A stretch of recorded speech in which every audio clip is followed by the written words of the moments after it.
स्वागत है आप सभी का एमसीक्यूज का क्विक रिव्यू हम लोग आज करेंगे जिससे आप अपनी तैयारी अपकमिंग एग्जाम्स के लिए कैसी है उसको एनालाइज कर सके। बिना समय को वेस्ट किए हम सीधे चलते हैं आज के क्विक रिव्यू के फर्स्ट क्वेश्चन में, जो है हमारा the gland that is located below hypophyseal fossa of sphenoid bone.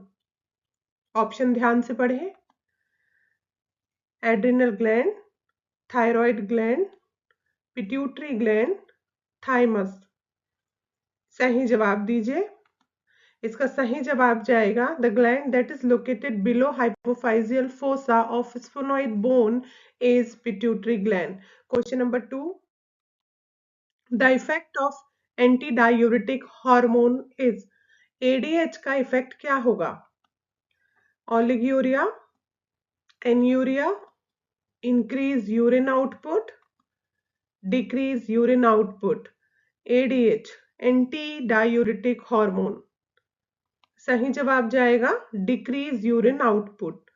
Question number 3, growth hormone is secreted by. Growth hormone को कौन सीक्रेट करता है? न्यूरोहाइपोफाइसिस, एड्रिनल कॉर्टेक्स, एडिनोहाइपोफाइसिस या एड्रिनल मेड्यूला। सही जवाब जाएगा आपका option number c, adenohypophysis secrete growth hormones. Question number 4, glycated haemoglobin HbA1c test mean glucose level. Mean glucose level कितने समय का होता है? HbA1c, जिसे ग्लाइकेटेड हीमोग्लोबिन टेस्ट भी कहा जाता है। 2 days, over 15 days, over 90 days और ओवर 30 days। आपको सही जवाब देना है। HbA1c से किसका एवरेज लेवल पता चलता है? कितने दिनों का पता चलता है? 90 दिनों का पता चलता है, यानी 3 महीनों का, 30 दिन का पता चलता है यानी 1 महीने का, 15 दिन का पता चलता है या 2 दिनों का पता चलता है।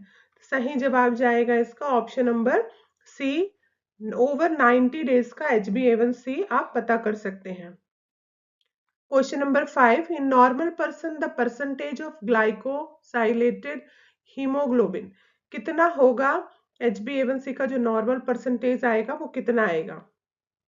less than 5.7, more than 5.7, both A and B or none of these?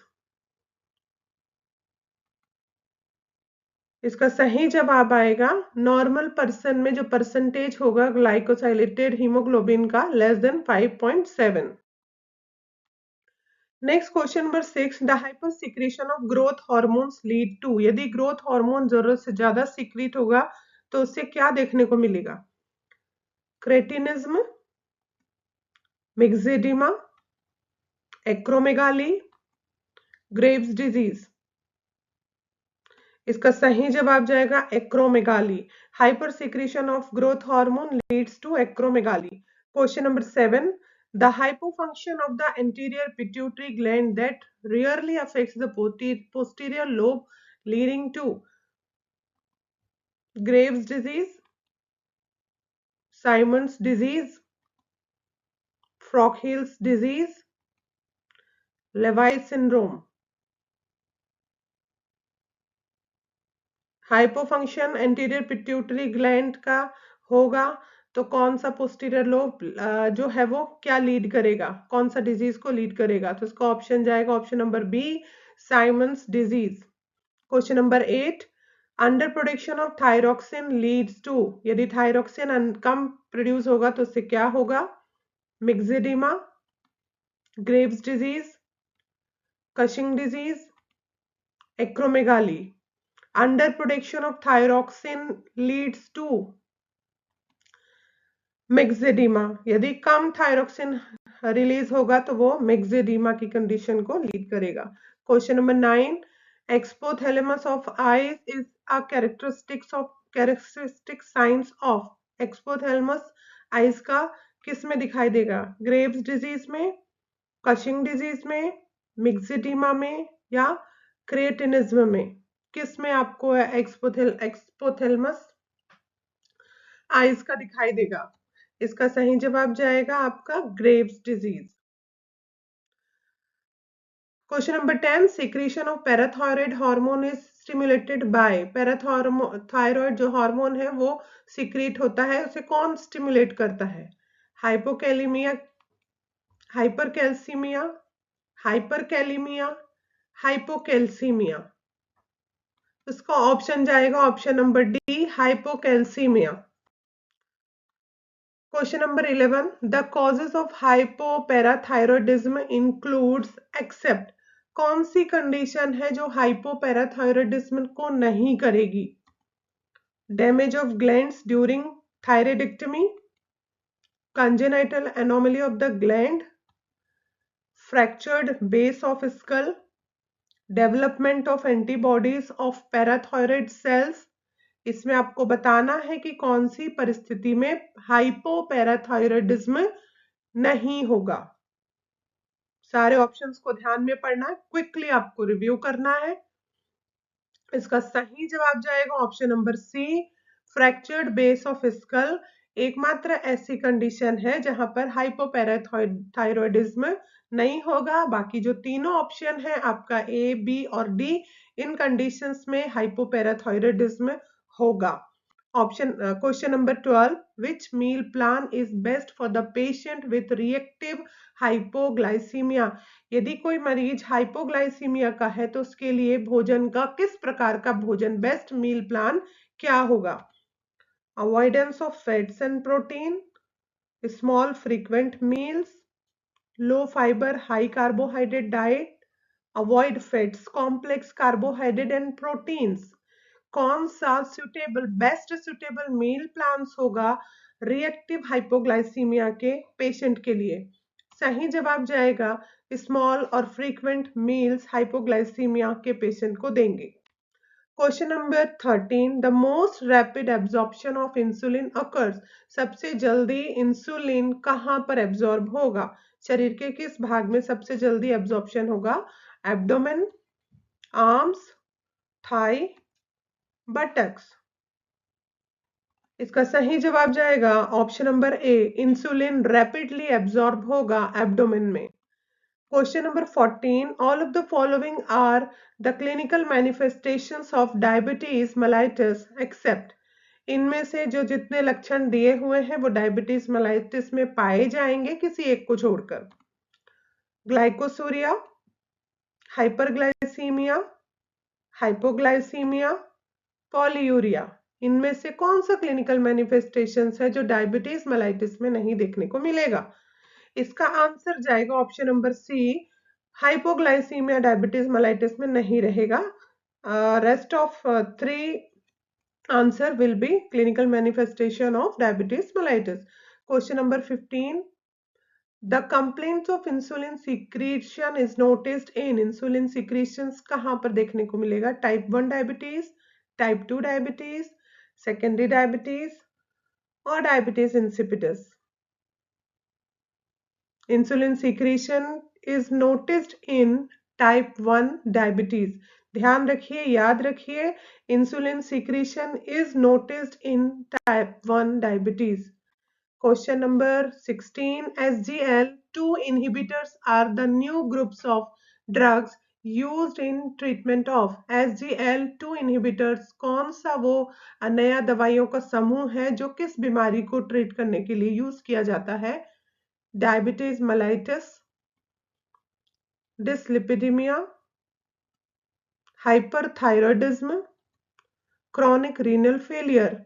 SGLT2 inhibitors इनमें से किसके ट्रीटमेंट के लिए इस्तेमाल किया जाएगा?